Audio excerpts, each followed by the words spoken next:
Did I see Batman? No, I didn't see Batman. I told Cade, I was like, sometimes I think these guys, when you get in a situation, you forget who you are because everybody's telling you what you're not, and sometimes you can lose your confidence a little bit or whatever, or try to do too much. And, that was kind of what I told him. I'm like, listen, man, you're Batman. But my message was more, you're Cade Klubnik. Just be Cade. And so he was awesome. That was obviously a tremendous performance by him. And so hopefully that can, get him back on track and just playing with the type of confidence that we need him to play with, because he's a really good player. And just good to see him, playing free. What do you mean by you're Batman? What does that mean? Well, I'm just, you can do something about it. You know what I'm saying? You don't have to, you can do something. You don't have to, you're Superman. You ain't got to stay down in this hole. You can just fly right out of it, right? Remember who you are. And that's just kind of, was really just a message for the team. It was a message for certainly for Cade.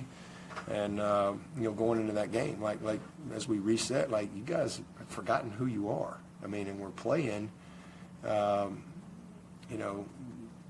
anywhere near to our capabilities, a few guys in particular. And it just certainly weren't complementing each other. But we can do something about it. There's a lot of teams out there that they lose games and they're just not very good. Can't do anything about it. We can. But we gotta be who we are, and we gotta, play to our capabilities. And just good to see them, have a game like that. Hypothetically speaking. All right, welcome to Bleav in Clemson Football. I'm Will Vandervort. Our producer, Alex Dodd, is back this week. I'm back, baby. I'm back. And he's not Batman. Neither am I. I was locked in a well, and I had to fight my way out like Ra's al Ghul's daughter. And I made my way back to the podcast. Well, I'll explain a little bit later. I wrote a story. It's going to be on the Clemson Insider what reference Dabo was. And Adam Randall will join us here in a little bit and will tell us exactly what Dabo Swinney was meaning when he brought up that last week. But Alex, last week, I have to say they did play like Batman. They did go out and do something about it, and they went out and proved that they still can play football at Clemson. I think that's the thing that I took out of last week. But, we're going to talk more today about, are they Batman or are they Robin? Now, what I mean by that is Batman is obviously the guy. He's the guy. Robin is the sidekick. And so the rest of the season is going to tell us, is Clemson Batman?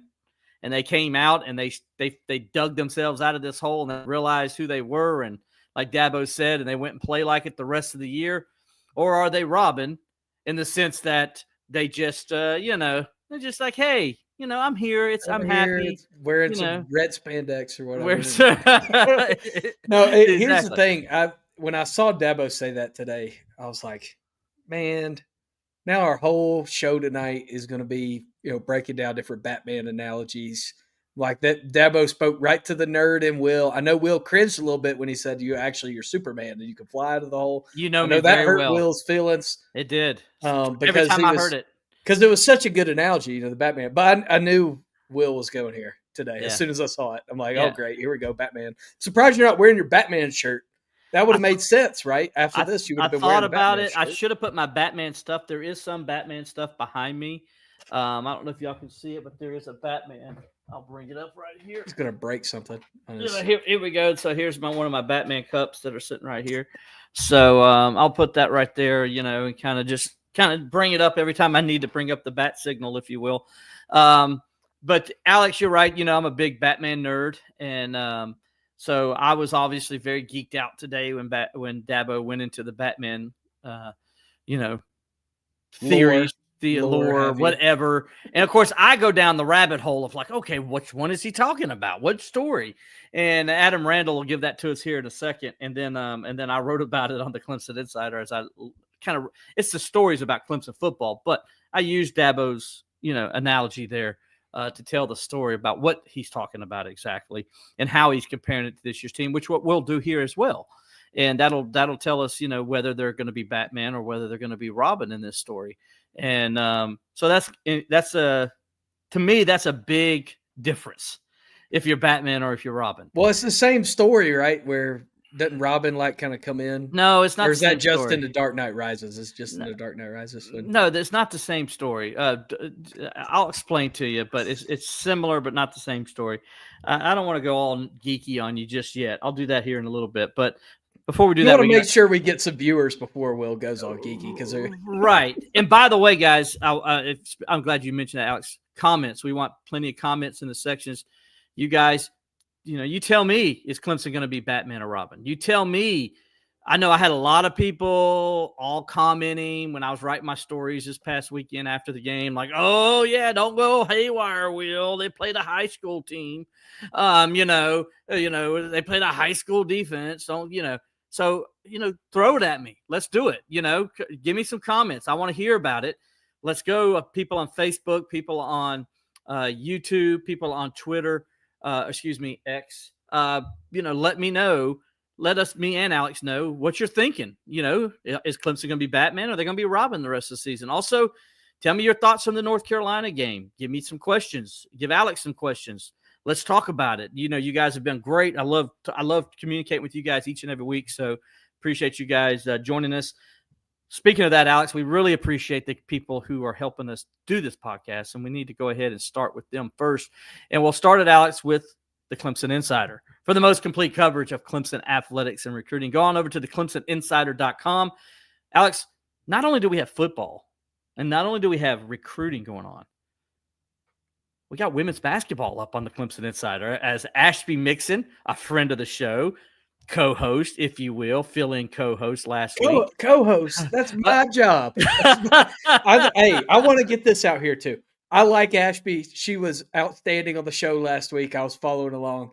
But I told Will when we came on here, I was a little nervous that Ashby was on here because I know she's coming for my job, man. She's too good. She's too good to be. You got to get somebody of a lesser caliber to be my replacement next time. I'll send you a list of people who I think are good, but not as good as me, and that's who you can have on next time. But not Ashby. She's a pro. Alex says, man, I go take my wife on her birthday dinner, and next thing I know, Will's replacing me. Yeah, I get a notification. I'm like, you're now live. And I look on here, and it's Ashby. And I'm like, damn it. Why is it Ashby? Of all people, she's too good to be replacing me. Well, Ashby is in Charlotte. She's covering the women's basketball today. She did a good story. It's up on the Clemson Insider right now as the Tigers, the Lady Tigers, or I guess I should just say the Tigers. I'm so used to calling the Lady Tigers. I don't know what we call them anymore. I don't know what the official name is. They are. Is that the official name? Okay. They're the only Lady Tigers. That's correct. So anyway, you have to beat that out of me. I'm not going to call them something different just because it's, whatever. Right. So anyway, the Tigers or Coach Poppy and Clemson women are up there. And Ashby did a good story on them, talking about taking the next step, getting Clemson back to where it needs to be. He thinks they're ready, had a good recruiting class, brought in some good transfers as well. They're kind of ready. And look at what they're doing on the recruiting trail right now. I mean, they got 2 5-stars that are committed to the program. I mean, he seems like he's really getting this thing moving in a direction it hadn't been moving in a long time. And tomorrow, Ashby and JP, Jason Priester, you guys love him and know him here on also his own podcast, JP Live. He's going to be up there tomorrow as well for the men's basketball. He'll join Ashby for that. So they'll have you covered all the way around with men's and women's basketball. You can find that on the Clemson Insider, as well as I'll have everything football. So will Gavin, and we'll be breaking down this week's game against Boston College and doing other stories like that as well. And of course, recruiting. JP does recruiting like nobody else. So go to the ClemsonInsider.com for the most complete coverage of Clemson athletics and recruiting. That's the ClemsonInsider.com. You can find us at Clemson Insider on X, also the Clemson Insider Facebook page as well, and on YouTube and on Instagram at Clemson Insider. So appreciate you guys joining us there. And then also want to go ahead and give Alex, you're getting close, dude. I know you were just back in town recently. I drove past it. on 385, and I saw the construction. It's coming along right, and I was like, dang it, if it was just open, I could go in there and get some of it. And what we're talking about is the all-new Smoke on the Water, which will be located on 64 Beacon Drive on Restaurant Row off of Pelham Road in Greenville, South Carolina. Smoke on the Water will open on its new location by early November, so you got about 3 more weeks or so, Alex, before they're ready to go. The all-new Smoke on the Water will feature the same famous smoked meats it had before: pulled pork, brisket, beer butt chicken, and prime rib. But a few of the things will also appear on the menu as well, such as the 5 barbecue sauces, their signature barbecue sauces that are there to complement, not smother, any of its smoked meats. Like before, the all-new Smoke on the Water will have Greenville's best happy hour, and as always, it will feature live acoustic acts while you're waiting or just enjoying your meal. So get ready to go. Smoke on the Water owner Mike Schuler. As you remember, Alex, he was a staple in downtown Greenville for over 18 years before being forced out by the previous location by its new landlords. Right now, the all-new Smoke on the Water is available for catering and has its food truck. For more information on those things, call 864-232-9091. The all-new Smoke on the Water, 64 Beacon Drive on Restaurant Row off of Pelham Road. Again, that's 864-232-9091. For more information, look for it here in about early November. And we're excited about that. I can't wait to go down there and eat and maybe do a podcast from down there one day. Hey, I'll be back around Thanksgiving. I'm trying to decide what weekend I'm coming in town around Thanksgiving. There we go. Because there's one venue that I just don't like going to for college football, and that's the one that Clemson will be playing in after Thanksgiving, so I might come before Thanksgiving. So we'll see. Football is a big part of the equation in my house of when I come home.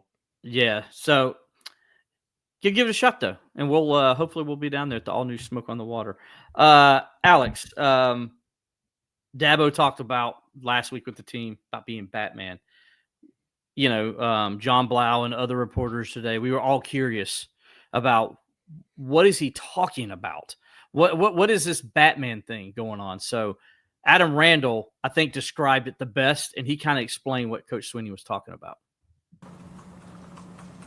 Coach Swinney was telling us, we don't know if he told particular players or the whole team, just that, you know, you are Batman, I guess, in terms of remembering who you are. Did he say that to the entire team in a meeting, or was that to particular players? It was actually a clip that Coach Swinney was showing in our team meeting room. And it was a guy explaining, you know, about a comic where Batman was put into like this cave or to this where he was like tied up, and like he just kind of had forgotten who he was. And then, you know, when it clicked to him that he was Batman, you know, superhero, he just flew up out of there, and you know, he was who he was. So that's kind of just the message that he was giving to the team, you know, just be who we are when we go up there this weekend, and everything will be okay. Be who we are when we go up there this weekend, and everything will be okay. They were okay. Every bit. I mean, I wrote down a list of things today that I wanted to see going into the game, and man, they checked every box while they were up there. Except maybe, you know, I would have liked to see some more stuff from the 2s and 3s. I see some people commenting that, right? But they definitely remembered who they were, and it seems like these last few years when they've had struggles, that when they play a team from the state of North Carolina, that they kind of remember who they are. It's been a theme over the last few years, but I think it was kind of exaggerated on Saturday. Yeah, I think it was. And I think Dabo's point got across to them that, you know, they needed to play like Clemson. And that's what he meant by that. When, you know, be Batman, be Clemson. As Dabo explained, you know, they needed to go up there and just remember who they are. Remember that they are a talented team. And I liked what Dabo said. Is like, you know, sometimes teams lose and they're just bad teams and there's nothing they can do about it. But he's telling them, guys, you're not losing because you're a bad team. You're losing because you're just not doing what you're supposed to do. You're not being Clemson. You got talent. This is the same team that won 10 games last year. This is the same team that won the AC championship last year for the most part. Go be that team. Play with that kind of confidence that you did last year, and you'll take care of business. And, you know, and I love that, you know, Randall was asked about what Dabo meant by, you know, the Batman comment. What was he trying to be? And I think he explained it well. And I think what he was talking about, Alex, I went and did my deep dive into my Batman knowledge, as you know. And I think he was talking about the graphic novel, The Night Falls. And it's about when Batman is basically burning out. he's kind of been doing his thing for so many years, and he's getting to the point where he's just tired.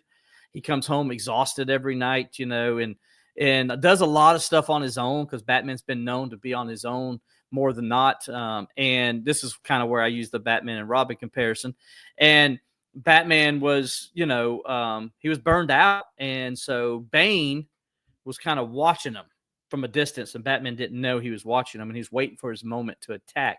He could tell something was wrong with him, that his moves weren't good. He was slow. He wasn't acting the way that he thought he would be, and would be this formidable opponent for him. So basically, in the graphic novel, Bane eventually, as Batman's struggling to find out who he is, Bane eventually attacks him, assaults him, breaks his back, and then another Batman comes in by the name of Jean-Paul, and Jean-Paul he becomes Batman, and basically though he is a different Batman. He uses violence and he hurts people intentionally, and he's not very good, and he starts ruining the Batman reputation, and that's when Batman realizes, A, because Bane's doing his thing, and B, because this Jean-Paul guy is messing things up and ruining his reputation as Batman. So he's got to reemerge himself.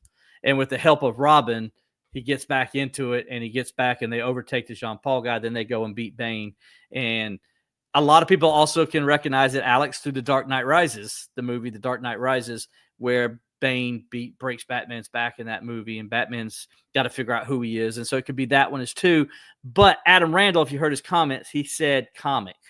He didn't say movie. He said a guy was talking about a comic. So that tells me he's not talking about a movie, because Dabo just would have probably used the movie scene, I guess. I don't know. Anyway, the nerd of Will Vandervort has just come out with his Batman knowledge, and I think it's from the from the Nightfall graphic novel, which came out in 1993, by the way, and introduced Bane as a character. That's the first time Bane was introduced in the Batman family. So anyway, there you go, Alex. Now you know the nerd stuff you probably didn't want to know. All the people up here as well didn't want to know. Fair enough. You got somebody gets in here, Desperate Man says, wouldn't a better analogy be, are we Batman or Bruce Wayne? Well, but no, because here's why. Bruce Wayne is Batman. Right. And so you can't be Bruce Wayne is a mask of Batman. So it's like, no matter what, Bruce Wayne is always going to be Batman. So whereas, it's not that he's, Bruce Wayne's not being able to figure out who he is, because he knows who he is. And I guess I could see the point there. Like, they're saying, well, are they Clemson or are they Batman? But, I don't know. I think it's more the reason I say the Robin is because of the sidekick part. And we'll get to that, because Batman is the man. He's the dude. And so in this movie, Nightfall, though, Alex. Or in the graphic novel. Nightfall, Batman Bruce Wayne is replaced by this character, Jean-Paul Valley. And so he isn't Batman, but he acts like he's Batman. Well, that's Clemson. Those first 4 games, Clemson was Jean-Paul Valley. That they look like Clemson. They had the tiger paw on their helmet. They wore the orange pants and the white pants, and the orange jerseys and all those things. They ran down the hill like they were Clemson, but they weren't Clemson. They didn't play like Clemson, and that's why they were 1-3. Where the real Clemson is sitting over here to the side, and he's all wounded and doesn't know who he is, and he's doubting himself, and he's tired, and he's burned out, and doesn't know what he wants to do. Does he? And so there's the struggle, right? And that's who they were. And so that's what I'm saying. That's the difference. So maybe I should have said that, but people wouldn't have known who Jean-Paul was, right? Was it Batman or Jean-Paul? Yeah, people be like, who? It's Jean-Paul. Exactly. So so that's kind of where they're at. And so right now is Clemson. Okay, Alex, they look like Batman this week. Right.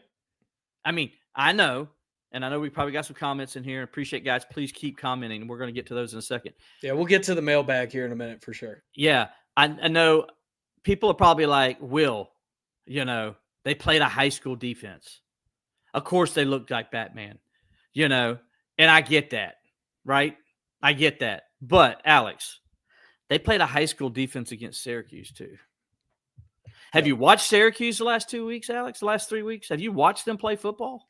Yeah, and given their quarterback's hurt. No. Just the defense. Don't care about the offense. Right, yeah. Yeah. Have you watched Syracuse? Oh, I'm with you on their the last defense. couple Their weeks? defense is no better or no worse than it was when they played Clemson. It's the same defense. They're no better than North Carolina's defense. Right. Yeah. And what happened in that game? They couldn't score points. Right? They couldn't get in the end zone. And so that's where Dabo was talking about. He's like, guys, come on. We should be scoring on these guys. What are we doing? Cade, what are you doing? Guys are running wide open. Why aren't we throwing the ball to the guys? And that's been the story where in this game, Alex, when guys are running wide open, he was throwing the ball to them. Yeah. That's the difference. He wasn't doing that in Georgia Tech. How many times did Georgia Tech did we see guys wide open they didn't throw the ball to? They're all game. Syracuse. How many times? All game. Yeah, that's the thing that's probably been the most frustrating. And that's why, the last time I was on the show 2 weeks ago, I said, hey, guys, at the end of the day, the quarterback's got to play better or Clemson's not winning football games. And that was kind of my takeaway is just because of what you said. There have been guys running open downfield the whole season, and he hasn't seen them. But this past weekend, he saw them. He was going through his reads. I know you have watched Eric McLean's Inside the Helmet breakdowns where he goes play-by-play dissected film. This week, he just did every pass that Cade Klubnik threw. Mm-hmm. And you could see for the first time this year, consistency in the pocket, not abandoning the pocket, trusting his offensive line, taking hits if he has to, stepping into throws, not bailing, going through his progressions has been a huge thing this year, where he just hasn't gone through his progressions. He looks in the first read, he's not there, and he's out of the pocket. On Saturday, regardless of the opponent, he stood in the pocket and went through his reads. And that's a thing that, no matter who you're playing, if you're playing Furman, I mean, Clemson played Troy, in a 4-quarter football game. Mm-hmm. And I'm going to call it what it is. Troy sucks. I know our friend William Qualkenbush was dealing with some Gamecock fans on Twitter saying that, Troy would beat North Carolina. I don't think they would. Troy's horrible. I mean, Troy is not a good football team, but Clemson made them look like a good football team because of a lot of what we're talking about. Right. But on Saturday, Cade Klubnik, regardless of opponent, went through his reads and had a get-right game in the best way. He did. And and I don't know if I call it a get-right game yet because I want to see more. Right.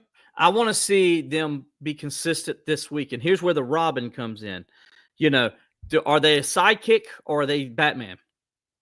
And what I mean by the sidekick part is they don't finish the season the way you want them to. Right. They struggle. They go back to struggling again, and they finish 6-6 or 7-5, Alex. That's a sidekick. That ain't Clemson, right? That's not Batman, right. So I want to see, is it a get-right game? Well, we don't know yet. We think it is. I think they have an opportunity to show it is and use that confidence going forward. Boston College is not going to tell me that either. Right. It's not, because if Clemson goes up there what Boston College will tell you is whether or not last week was an apparition, is a one-time thing, or if it's a trend. That's what this week will tell you. Is it an apparition or is it a trend? Exactly. And I think that, again, you're in a stretch of the season right now, these couple weeks, where coming off a bye week, you have a real opportunity to make some progress. And we saw a huge step forward against North Carolina. But if you're a Clemson fan, you want to see it continue when you go up to Boston this week. You want me to point out some things maybe that I noticed on Saturday? Absolutely. Some things I wanted to see going in. Yeah. So the first thing that I wanted to see going into the game, this goes back to the summer. These two things kind of go hand in hand. The first one is creativity on the offensive side of the football. Well, you got that right off the bat. And you got it right. Exactly. You got it on the first play of the game with the wide receiver pass. Now, that's great. A trick play is not exactly what I'm talking about with creativity. I'm talking about motions. I'm talking about general deception. I'm talking about different wide receiver groupings. And you saw that all game long. Yeah. I loved how, before you get more, talking about that wide receiver grouping and how they used Adam Randall. They would put Adam Randall out wide, and it was obvious Clemson was not going to work on the running game. They felt like we can throw the football. We're gonna throw the football in this game, because I think Clemson could have ran it if they wanted to, but they needed to work on. They needed to put some things on film So other teams have to work on it. Absolutely. And so I'm glad they did that. And because when you saw some of the things they were doing with Adam Randall, would they line him out there and then they act like they're going to throw it to him, he go up, and then they're throwing DeBryant Wesco down the field, on a post that probably shouldn't have been thrown. Yeah. Yeah. But they're trying to show the look. Like, what can we do on this? And now teams got to worry about it and focus on it. They showed examples where they would act like they're throwing the ball out to there, and then the linebacker totally breaks like he's going to go try to tackle Adam Randall, right? And then what happens? Bentancur runs right past the safety. Nobody's covering him. Easy touchdown. And guys, that's why guys are running so wide open. I love the creativity on how they used Adam Randall, how they sold a lot of those things and put it on film to now it puts stress on a defense. Yeah, and you saw, another part of this too is you saw two back sets, you saw orbit motion, you saw, Cade with ball fakes, which you haven't really seen at all this year until this past week. Just a lot of good things. My second thing on that list was Adam Randall's usage. What we talked about all offseason is the benefit that Adam Randall gives you is that he's a pass catcher. And if you use him correctly, defenses had to account for that, and they show you what they're going to do. And they did it the whole game. I mean, they moved Adam Randall out on an orbit motion. They split him out wide, and it immediately revealed the coverage, and Cade was able to go through his progressions easier and see hot routes, change things because he knew what the defense was doing. So that was the other thing. Quarterback kind of goes without saying. When you throw 2 incompletions in a game, you throw for 254 yards and 4 touchdowns, it's a pretty damn good day for the quarterback. Absolutely. And then intensity on defense was the other thing that me and you have talked about a lot this season. I think Tom Allen on the field made a huge difference. It looked like it made a difference. And North Carolina, they were 2 for 11 on third down and 0 for 1 on fourth down. And the play that I kind of think of that I think maybe Tom Allen makes a difference on the field is on that first drive where North Carolina was moving the ball downfield and they looked like everything was clicking.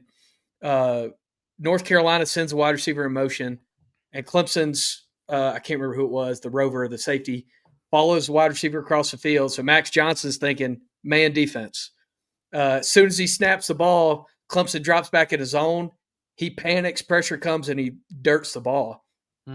And I wonder if those are some things that, maybe it's just with the combination of who's in the box and who's on the field, that they were able to pick up on those things earlier, because I haven't seen a ton of disguise, or at least obvious disguise, from the Clemson defense this year.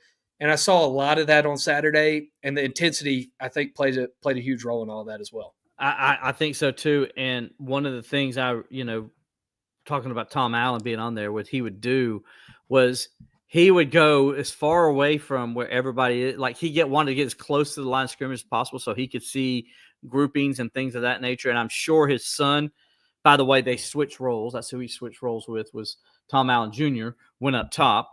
And so, I'm sure they're communicating on what it is. But Tom, to being who he is, Coach Allen being who he is, he wants to get as close to where he can see things to make that call before he makes the call. And I think that's a good idea. Actually, I think Nick Easton was still making the calls, but Tom Allen's seeing the different groupings and personnel, who actually is in there, what he's seeing with his own eyes. And so you're seeing him kind of get down there, not be Brent Venables because Brent Venables was all calling the plays and getting on the field and doing everything. But his own personality kind of coming down there and his own mind and how he sees things, is still important. And so I think you're right. I think that helped them disguise some things and show some looks that they haven't shown this year because Tom Allen was down there.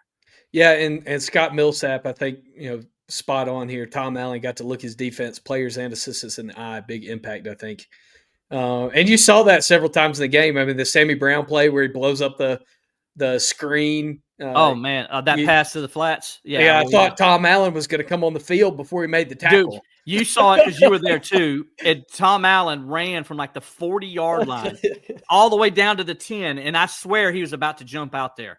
Did you see how he pulled himself back? Like, Yeah, I thought he was going to make the tackle before Sammy Brown did. I mean, it was the thing. I love seeing it. I love the energy that he brings to the sideline, and I like the fact, that this was his idea. Like, he kind of like, hey, I need to be down there. He told Coach Swinney, I think I need to be down there. I think it'll benefit the team if I'm down there. I think Kwok today said it great on the show.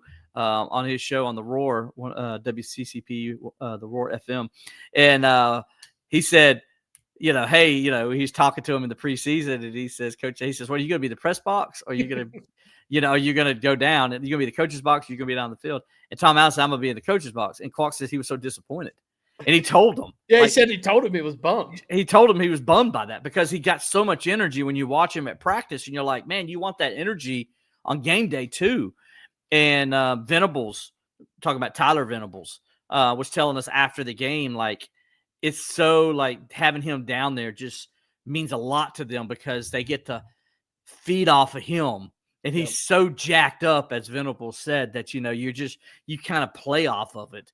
Right. And I think that made a unquantifiable difference to the defense. I mean, also you got to think about where you're playing. You're playing at North Carolina. It was a half-empty stadium. It looked full on TV because the seats are blue, but it's a half-empty stadium. It was half-empty. I'm glad you said that, Alex. It's a wine and cheese crowd. People sitting on their hands. It's kind of a bring-your-own-energy environment. Also, when there is noise there, it kind of like dissipates because you're in the woods. So even when it's loud there, the noise kind of dissipates. Yeah.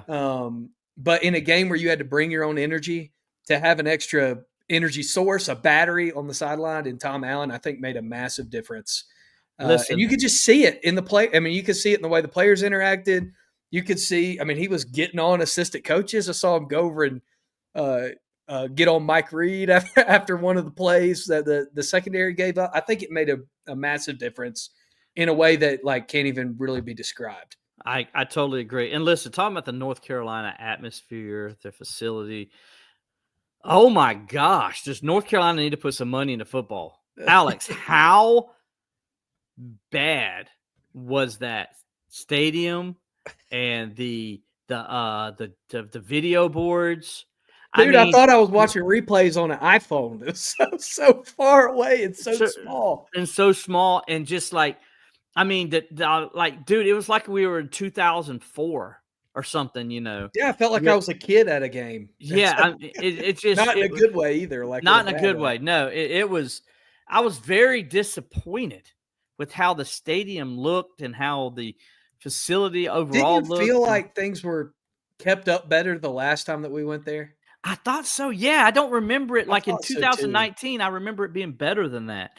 I thought so too. I wonder if that's just a sign of the times, kind of with the program, that things had been kind of sliding for a little while, and that led to kind of just things being unkept. But I thought you bring in this new coach, you're paying him $10 million. You just replace the field turf with grass. Like, I thought all those things made me think that the game day experience was going to be a little bit better. Now, granted, it was a noon game, and but still, both teams had loser records coming into it and all that. But the video boards, the ribbons, the video ribbons and stuff like that. Like, yeah, I mean, dude, you had to Alex, I couldn't even find. It took me 5 minutes to figure out where the time clock was. Exactly. Same here. I'm like, where's the time clock? Where's the down and distance? What's going on here? What am I looking for? I was asking Rachel. I'm like, Rachel, where's the clock? And she's like, it's over there. I knew you were looking for it. I found it already. Because every time we go to a sporting event, man, we go to baseball games, whatever. I'm like, where's the pitch indicator? Like, where's the count? Where's it? Everywhere we go, every game. Right. And that tells me how spoiled we are as Clemson people covering the media, covering it, or the fans. Like, you're really spoiled by what Clemson has. Right. Like, Clemson's got some nice stuff. Okay. And it's like, and you kind of like Clemson's 2 video boards in the West End Zone are better than anything North Carolina had. And that has nothing to do with the big, gigantic Jumbotron video board Clemson has on the east side. Like, I mean, you go to stadiums like this, like, Duke a couple years ago, like, oh, that was bad, and you see this. I mean, it's like, man, the ACC teams and I get it. North Carolina wants to put their money in basketball. I understand. So does Duke. But they got to start understanding football is where the money's at, not basketball. Yeah, Cole Gerard getting in saying UNC football very outdated. Yeah, he was sitting up by me, so he had the same game day experience I did. Yeah, I very saw Cole outdated down there in the tunnel. and this outside of the stadium, man. We were sitting up there waiting, and I thought I was like in 1984.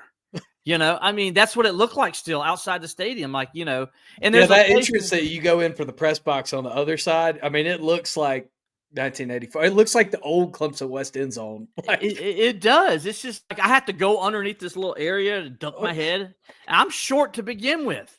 Like, I'm 5'9". So, it's not like I'm a tall 6'2", 6'3" guy. I'm 5'9". And I got to duck to go under this thing to get to the elevator. I'm like, come on, man. North Carolina, be better than this, Georgia Tech was just as bad. We were there a couple of weeks ago.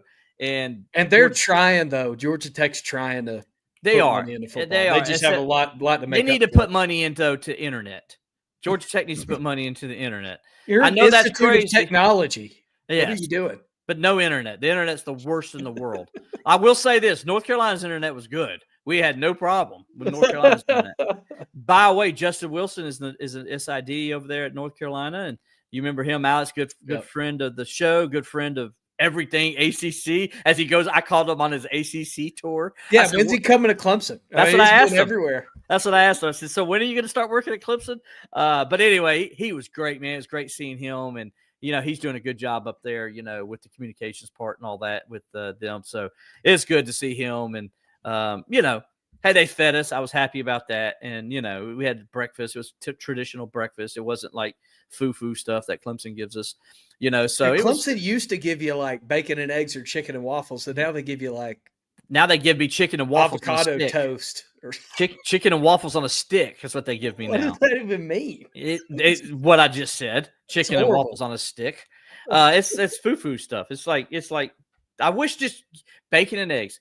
And Jeff, give me a biscuit. What I got? Jeff, I appreciate you, Jeff. Don't think I don't appreciate you because you do give us hamburgers and hot dogs at halftime, and I appreciate that. But man, Jeff, this next noon game, can we just have bacon and eggs and sausage? Maybe that would be great. No, it will. But I will say, kind of just speaking from where I was in the upper deck on the visitor side. I wasn't in the press box or anything. I was watching the game with my family, and it was very refreshing to be in a room of Clemson fans where everybody wasn't pissed off. It was just after that first play, it was kind of like a collective sigh of relief amongst the people I was sitting with. It reminded me of the App State game last year. Yeah, it did. It reminded me very, very much like that, where it's like, man, you just are begging your team to show some fight and some creativity and some gumption, and they did, and you kind of could feel that amongst people I was sitting with, except for one guy behind me who was just a turd that I was complaining in the third quarter when they're up 35-3. And we're not talking about Cole. No, we're not talking about Cole. Cole wasn't you. It was definitely not Cole. He is an eternal optimist. But some dude behind me is like, why are we giving the ball to Ian Shefflin? I'm like, because they're up 35-3. They're going to give the ball to people you've never heard of the rest of the game. I mean, that's how it goes when you're beating the brakes off of somebody. Yeah, but yeah, he stopped after that. He left very soon after because his girlfriend was like, "All right, you're making your own people mad. You got to get out of here." I did see one person get in here, and since I brought this up, Neil Gaiman says still questioning why you do a jet sweep to probably the slowest player on the team. Well, Dabo explained that on his radio show last night, though, and so Dabo says like they had it if it blocks up the way it's supposed to. He said it goes for a really good gain, but I think he said the guard or somebody didn't do what they were supposed to do. It got blown up. And it got blown up. And so it makes it look bad. But he says if it's executed the way it's supposed to, they're going to get him out on the edge. And he's like, he's probably going for a really good gain, maybe even scores. Yeah, well, here's the other thing, too, about Ian Shefflin. I think people underestimate, like, the fact that he's ginormous.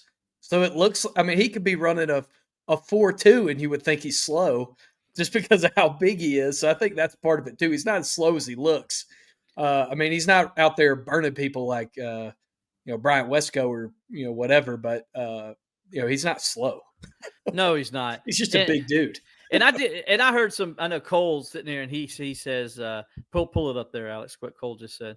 I heard a lot of why can't Cade put up 60 points against North Carolina? And he said it perfectly. He only played 3 snaps in the second half, and what do you want the guy to do? I mean, exactly. 22 of 24. He threw 200 completions.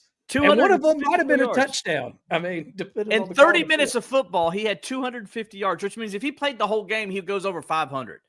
And he completes 44 of 50 passes or 48 passes or something. You know what I'm saying? Yeah. Like, oh my gosh, what's wrong with Cade? He couldn't score 60.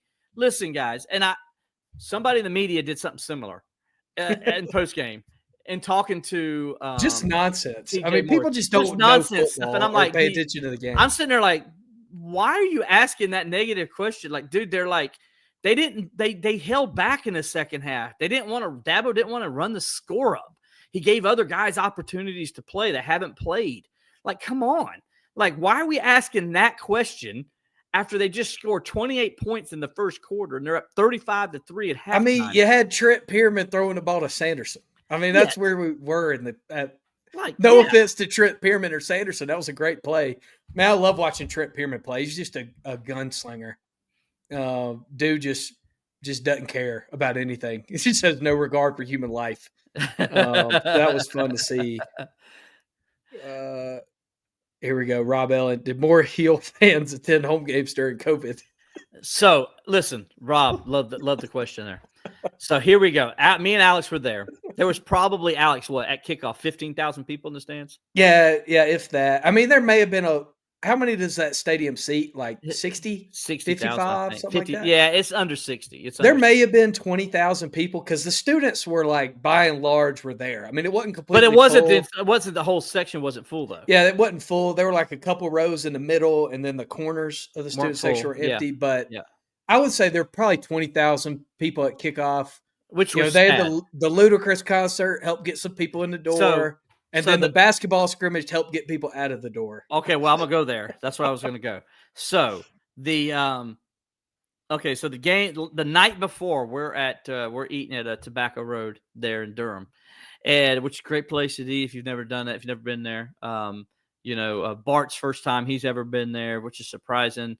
JP's first time he ever been there, which is surprising. I spent 2.5 hours there after the ACC basketball championship. Well, me and Robert have lived there on days. So I've been there. I don't know how many times I've been there with you guys, but I've been there a bunch. Exactly. So anyway, so so the Princeton game against Columbia comes on, and there's literally no one in the stadium.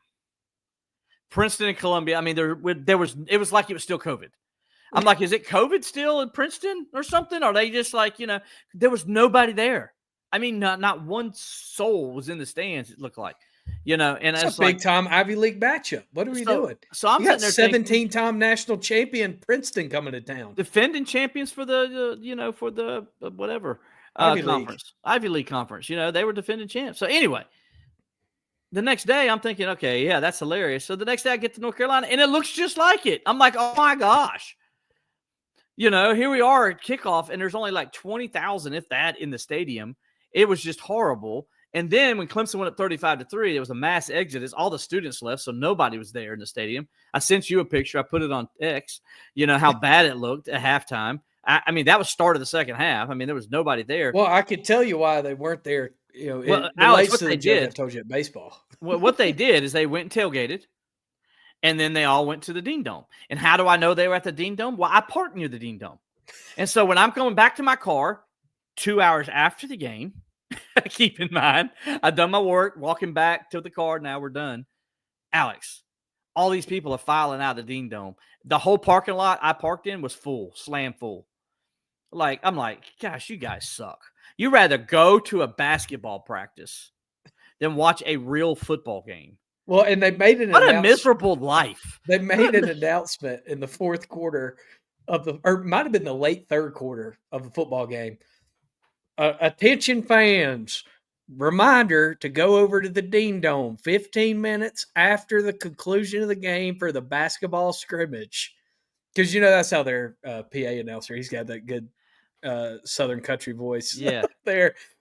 But I think I swear I saw 5,000 more people get up and walk out when he made the announcement. I know it was like it's just like, man, that's embarrassing. To me, that's embarrassing if you're trying to sell football. And that's why I said the first thing I would do if I was Bill Belichick, if I was serious about being a North Carolina's head football coach, the first thing I'm doing, all the Argyle crap is getting out of my stadium. Yep. This is a football stadium. This has nothing to do with Dean Smith. Get that crap out of my football stadium. You know? Do you think Brad Brownell wants anything Dabo Swinney in the football in his basketball? Do you think he arena? wants pictures of Howard's Rock and Little John? Or No. No. But, It's like, could you imagine if they put an outline of Howard's Rock in the corner of the basketball arena? yeah, it'd be stupid. Get that stuff out of there. It has nothing to do with that sport. And that's why you suck at football. That's why. That's why you always will suck at football. That's why you haven't won an ACC championship since 1980. Because you do stuff like that. And I am not going to lie to you, Will. I'm pretty disappointed. I was really looking forward to seeing the Clemson, North Carolina game, watching it in a couple months on Hulu for the Tar Knocks or whatever they were calling it. Really news. Disappointed.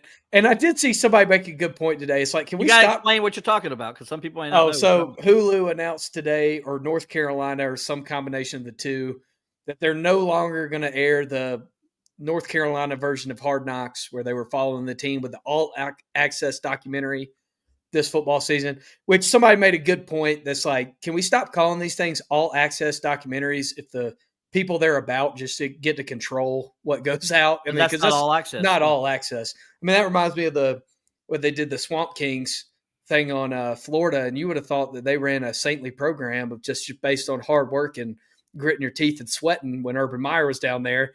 Meanwhile, you had players who were drunk driving and all kinds of crazy mess happening all the time.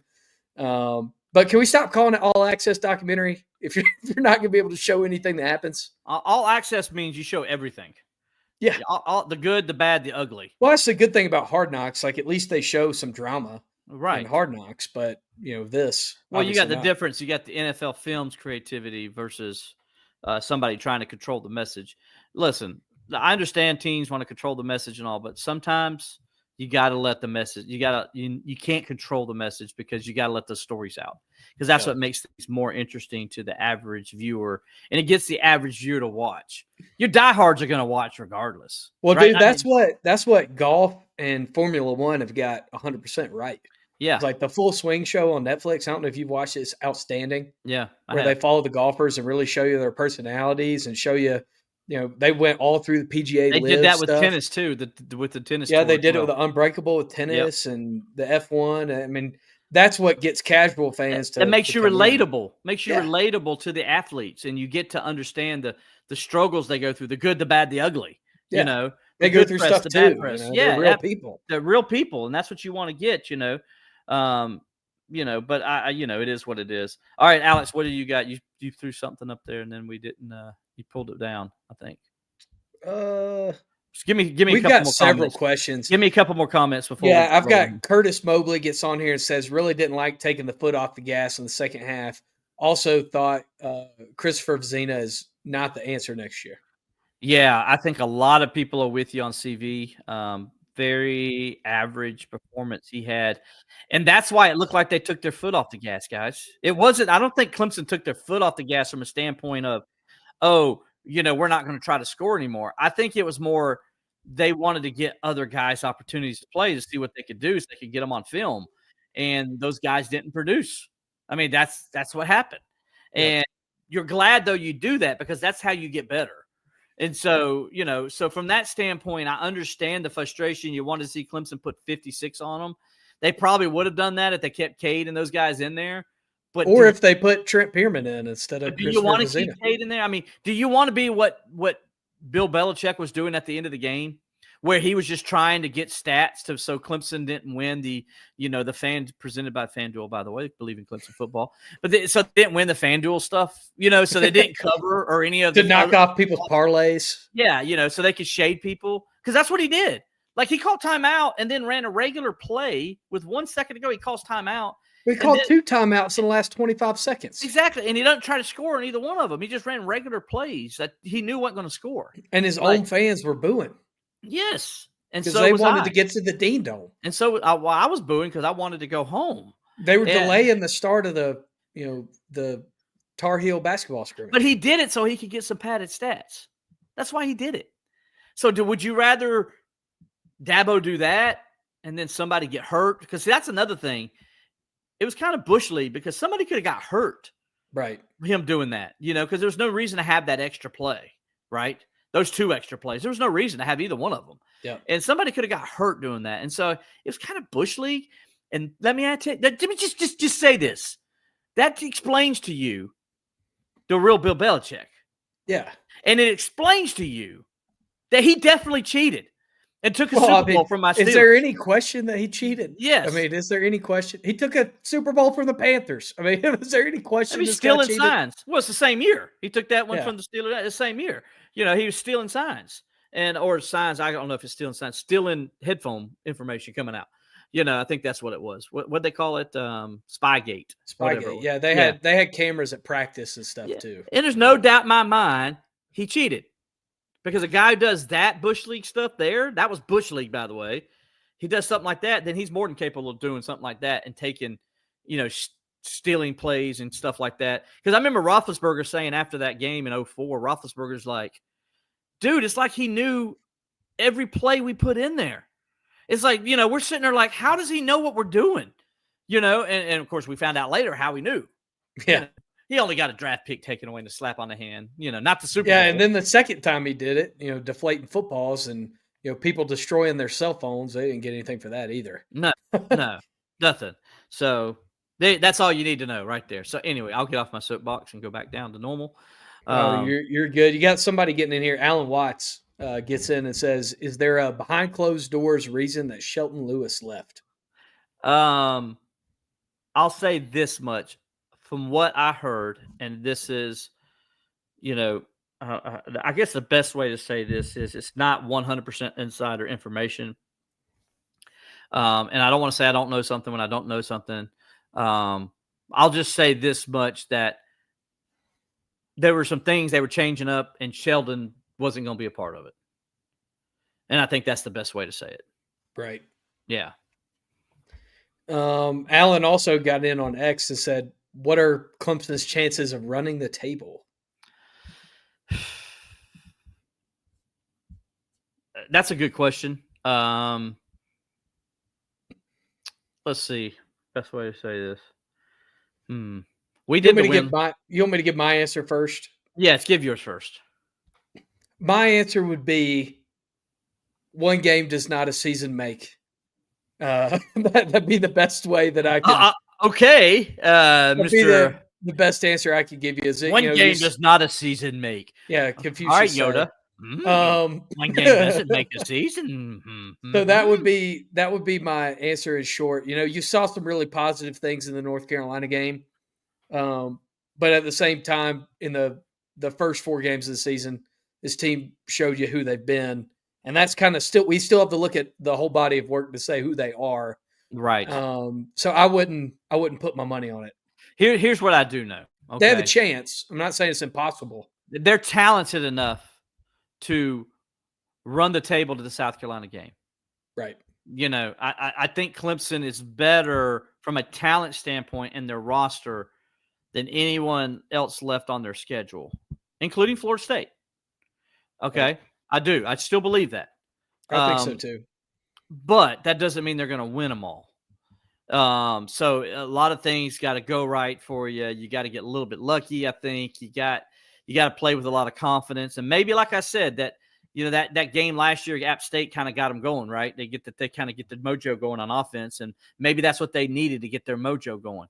I think also kind of showing the different ways you use Adam Randall is really going to put stresses on defense, and I think you're going to see this offense benefit from that going forward. But when I look at this team and like what I've seen so far, I don't know who's going to show up 1 week to the next. Yeah. And that's why I think the Boston College game is going to tell us a little bit more and give us a little bit more data. Okay. If they go up to Boston College and they kick Boston College butt, then you're like, okay, maybe they're starting to turn the corner now. Right. They look good 2 weeks in a row. They did what they're supposed to against inferior competition. Look good, right? But if they go up to Boston College and struggle to win or lose the game, then you're right back where you are now. Yep. And so I think you got to kind of compare it week to week. And then when you look at who Clemson's opponents are, SMU, very good offensively, not good on defense. But that's what we saw against Syracuse. How does Clemson handle that? Can Clemson's defense stop them enough to help their offense out? And can the offense score, when they get opportunities to? And then you look at Duke. Who has Duke played? I mean, Duke's looked good the last 3 weeks, but they've played the Sisters of the Poor in the Atlantic Coast Conference the last 3 weeks. And the good team that they played, they got run out of the building. So, right. So I don't know who Duke is either right now. Florida State. Well, they look good for the first 3 weeks of the season, but the last 2 weeks, they look like last year's Florida State. Yep. They didn't look good at all against Miami. They got a couple of garbage time touchdowns late in the game to make it look more presentable than it was. But they did not look good at all against Miami. Miami dominated that game. And so with that said, those are your three best. And then Louisville. Virginia went up there and really kind of got after Miller Moss. Just like Alex, we're listening to the game. Me and Bart were driving back. And every time we're listening to the Louisville Network, and every pass, the guy's talking about how, that was almost intercepted. I'm like, there was like 3 straight passes where Miller Moss almost threw an interception. The guy dropped it. Then on the next drive, he throws the pick 6. So, he's not very good at quarterback either. And so that's a game. If he plays like that and Clemson's playing with a lot of confidence, they could go win that game. So that's what I'm saying. Who they play going forward, there's a lot of question marks about those teams as there is Clemson. Yeah, absolutely. And I think, too, another thing that I was hoping we would get to in this show is just talking about college football in general this year and the kind of progressive trend that we've seen of just, kind of anybody can beat anybody any given Saturday. I mean, that's a thing that people have said forever, but now it feels like it's really true. I mean, you had a 0-4 UCLA team beat a top 10 Penn State team in front of 12 people in the Rose Bowl. You had Texas go to the Swamp and lose to the best version of DJ Lagway. So I think that, college football now is really it's really anybody's game any given Saturday is what it feels like now. Dude, listen, all I got to say is this. Indiana is a top 10 team for a second consecutive year. That's all you need to know about college football. And Illinois is in the top 20. I mean, Missouri is a top 15 football team consistently. Yeah. Football's a lot less predictable than it was in the past, and it makes it a lot of fun. But when you're sitting here, on October 7th, and you're asking us, is Clemson going to run the table? Pretty hard to say yes. Vanderbilt's a top 20 team, and they win at Alabama, and they gave Alabama a pretty decent game in that Tuscaloosa. That's how different college football is now. Way different. So anyway, any more comments before we move to Boston College? Well, Cole gets in on this conversation and makes a good point. The schedule is in Clemson's favor. You go on the road to BC, and then you get back-to-back home games against 2 good teams. Right. Great way to win some ball games and get ready to travel to Louisville. It is. It is a good way, but they got Florida State before they go to Louisville, so at home. So they do got some good games coming up at home. I like to think they're going to turn the tide there with this home slump they are against Power 4 teams at home. That's going to turn. Yeah, you'd hope that Death Valley will mean something this month. This is the month for Death Valley to mean something again. Exactly. If you want it to mean something again, this is the month to make it mean something. Exactly. So you think that'll help turn the worm a little bit there, and they'll get a couple wins. And if they do, they get the mojo going. And then that Florida State game, who knows? I think it'll be a good game. I think it'll, the winner of that game will get a really respectable bowl game, as opposed to the loser going to a non-respectable bowl game. So there's still a lot for Clemson to play for. There's no doubt. Absolutely. You want to talk about BC a little bit here? Let's talk about some the Boston College Eagles, if you will. Who Dabo said today is a few plays away from being 4-1. Well, he's not wrong. He's not wrong. I mean, I wrote it down because I saw a lot of people giving Dabo hate on that today. I mean, they lost by 4 at Cal, so that's one play. You score a touchdown, I or you don't give up a touchdown. I watched the game against Cal, and Cal came back and took the lead in the last minute or so, and then BC goes all the way down the field, got first and goal inside the 5, and the quarterback throws an interception. Yep. In the end zone, and then Cal wins the game. So that's definitely one play. Yep. So Stanford, I think it's 2 plays against Stanford. You lost to Stanford. Because you lost to Stanford by 10, but you had a pick 6 in that game. Yeah. You spotted them 7 points. So maybe you can say it's 2 plays against Stanford. Michigan State, double overtime. That's one play. You win the game. Yep. Yeah.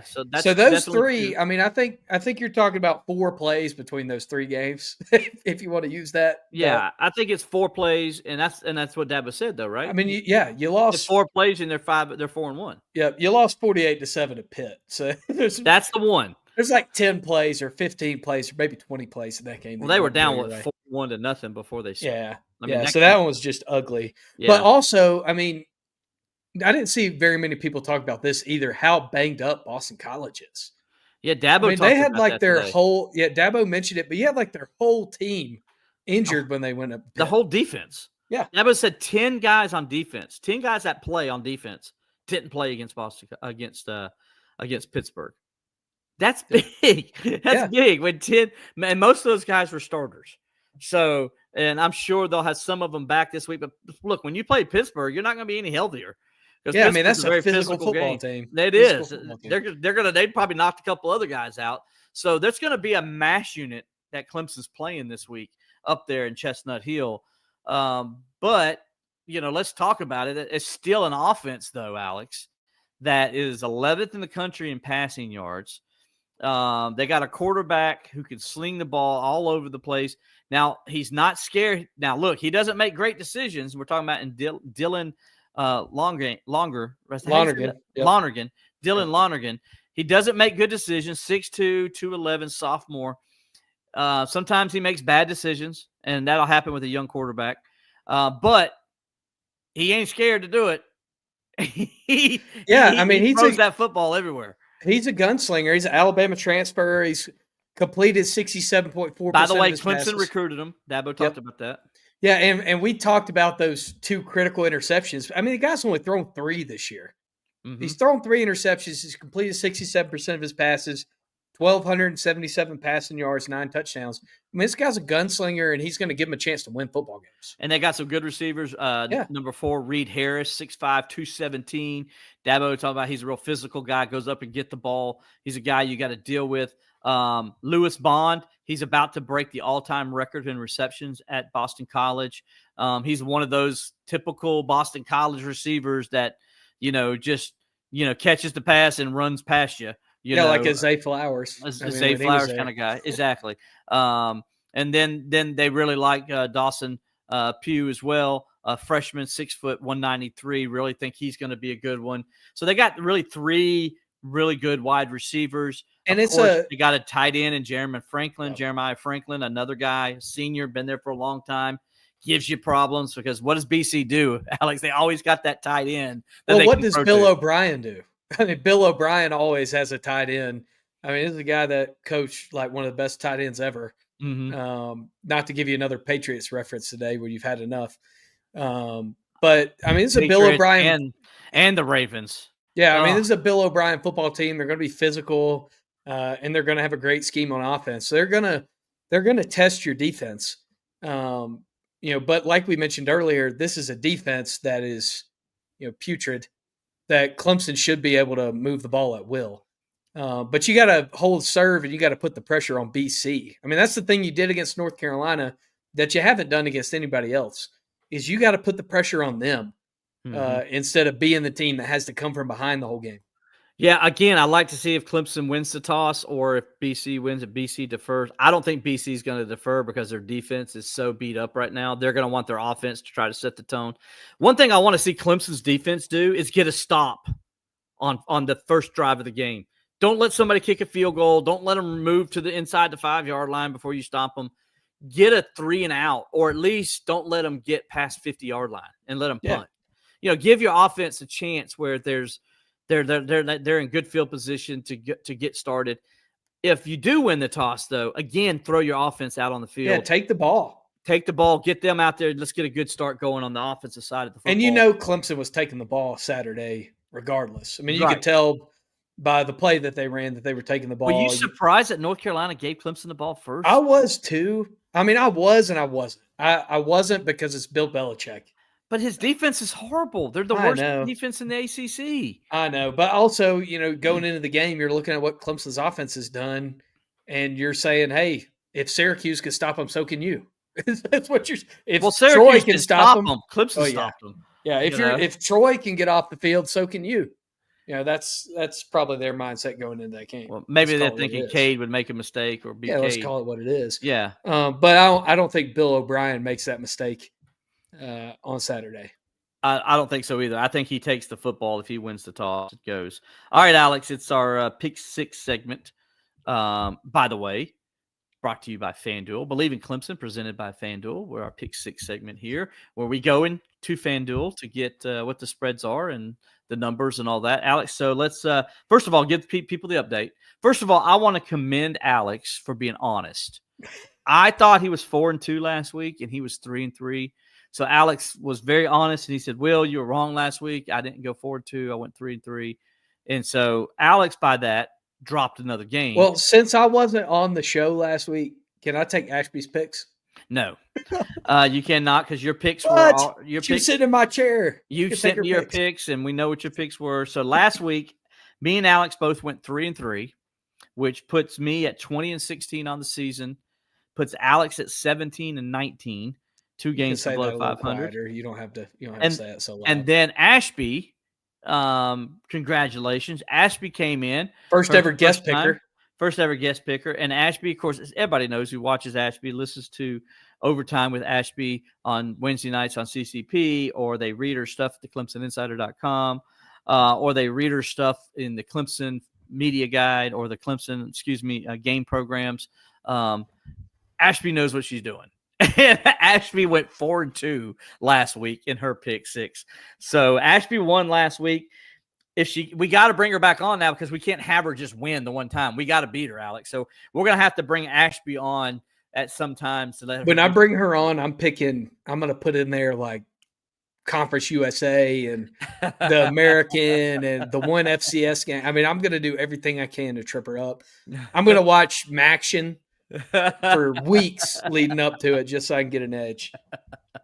I love it. Alex mad because Ashby beat him.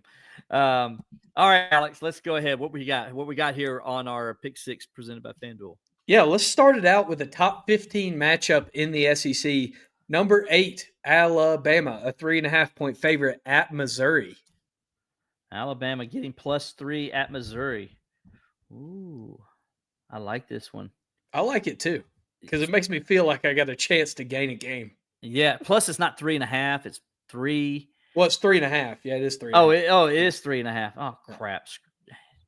It's always a half. Will, it's never a 0. See, that's different though, right? But I still like this home game. Missouri, Alabama. Coming off the high, they got their revenge against Vanderbilt. They beat Georgia. Do I dare say they have a letdown? I think I do. I think Alabama wins the game, but they win it by a field goal. So that would mean Missouri covers and will covers. So give me Missouri +3.5. I don't get any bonus points for this, but Missouri is a dang good football team this year. Nobody's talking about them. Nobody in the whole country is talking about Missouri. They're going to be talking about them after Saturday, because they're going to beat Alabama straight up. How about that? Now, is that what you're saying? You're saying straight up, or you're going against? Yeah, I'm saying straight up. But all right, if you no, lose, we still pick against the spread. It doesn't work that way. No. Straight up is different than picking against the spread. Okay, well, they're going to beat them straight up, but I'm picking the spread. Okay, there you go. See, that's different. You got to say that. It's very. But they are going to beat them straight up. Okay. Right. Okay. Don't write it down, Will, but you can write it down. I got you down. It's just covering the +3.5. All right. The next one we've got is Ohio State, number 1 in the land, is a 14.5-point favorite at Illinois.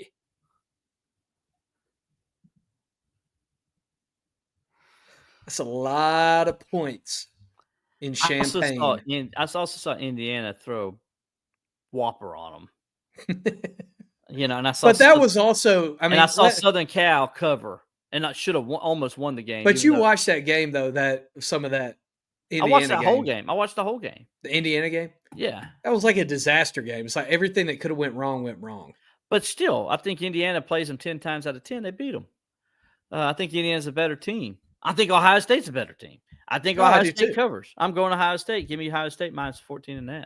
Yeah, so am I. I was just trying to talk you out of it. Didn't work.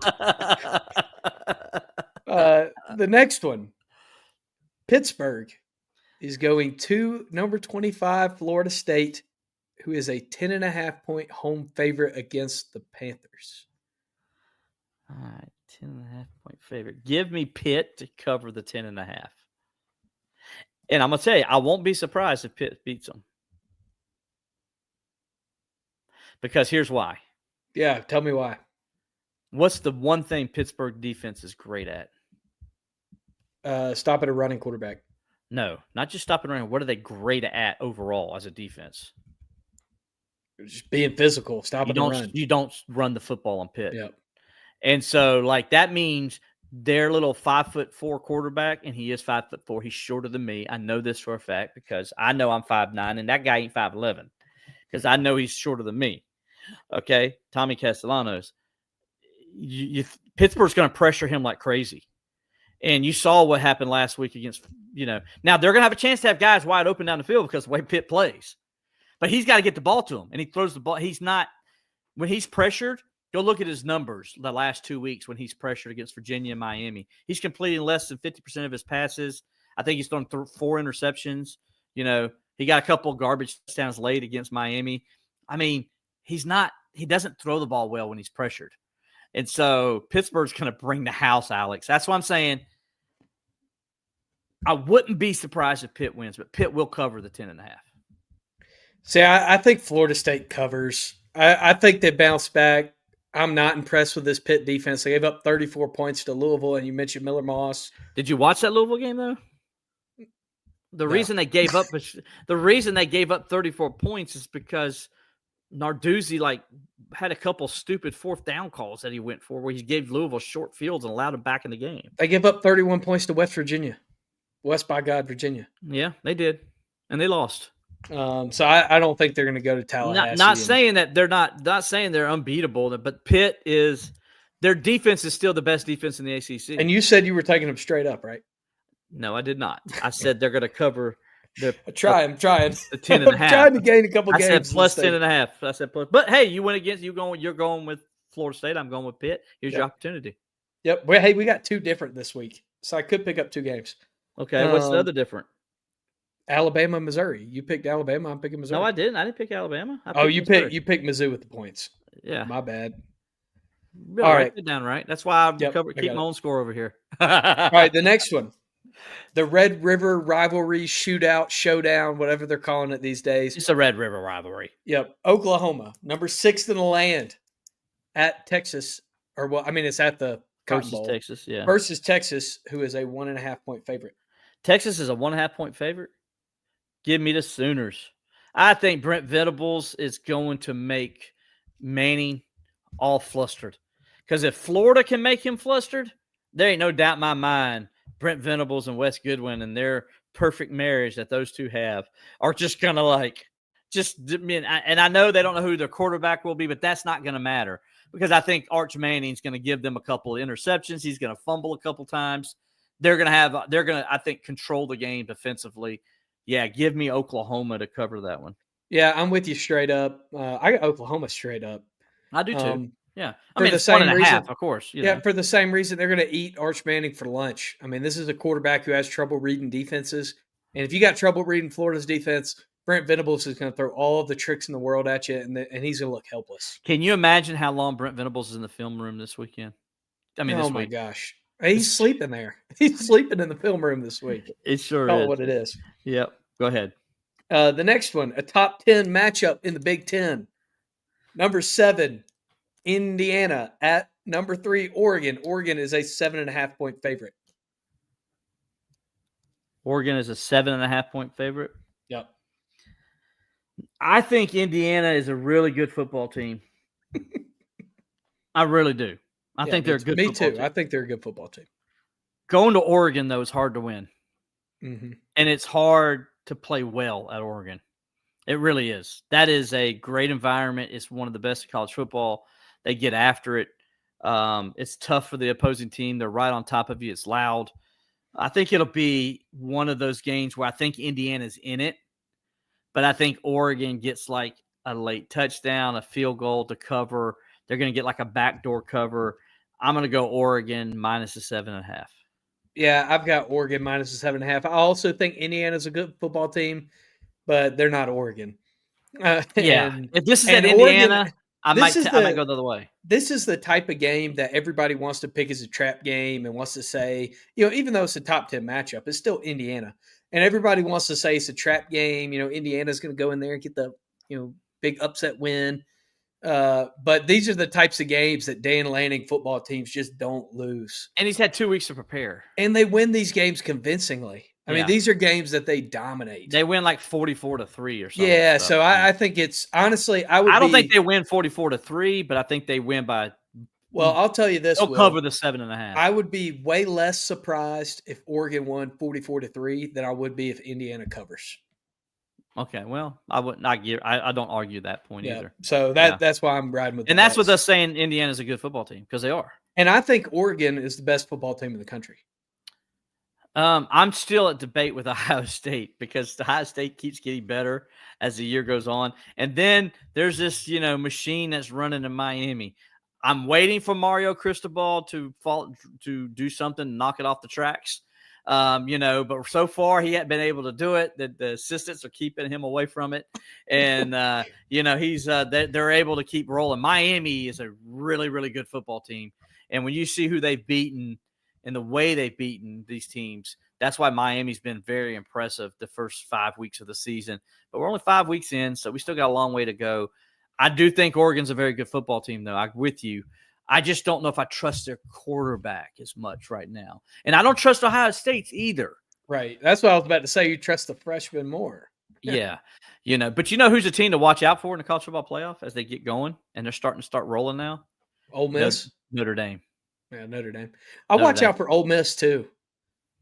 I feel like they're kind of benefiting a little bit from, the past few years where they've had good football teams. They've had to deal with like a hype machine. Kiffin's going to do something though. Kiffin will mess it up.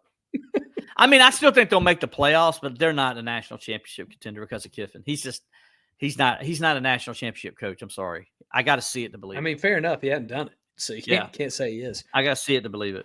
Go ahead. And then our final game. Clemson is a 14.5-point favorite in Chestnut Hill at Boston College. Will doesn't get any clam chowder this week, but other people will. Good for them.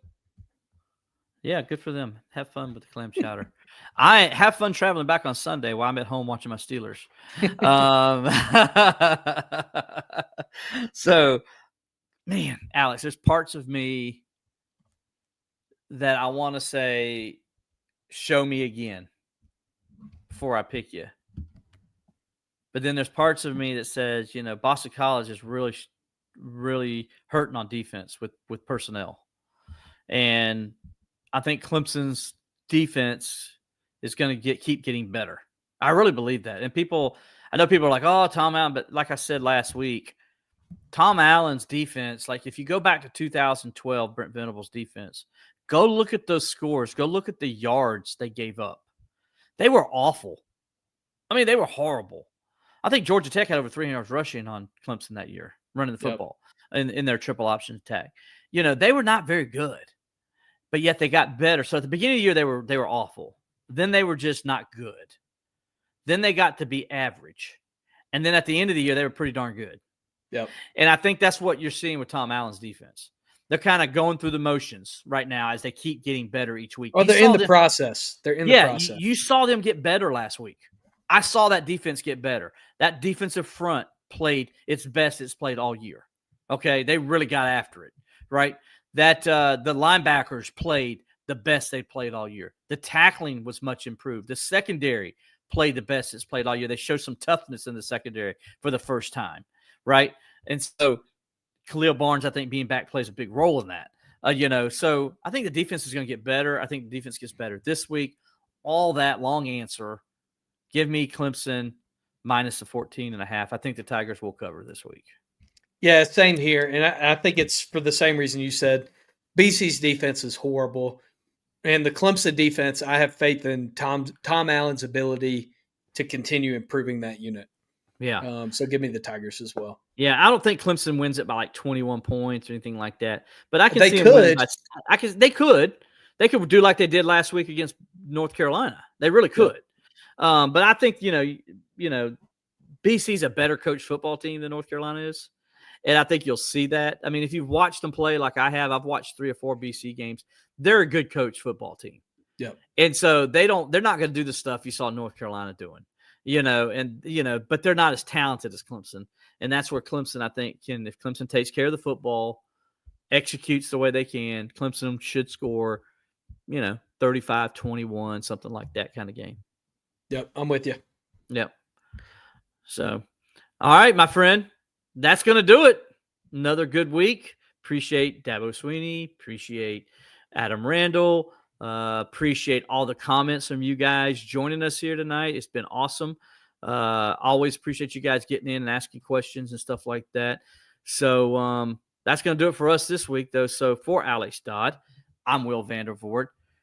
Until next time, we'll talk to you next time on Bleav in Clemson Football presented by FanDuel.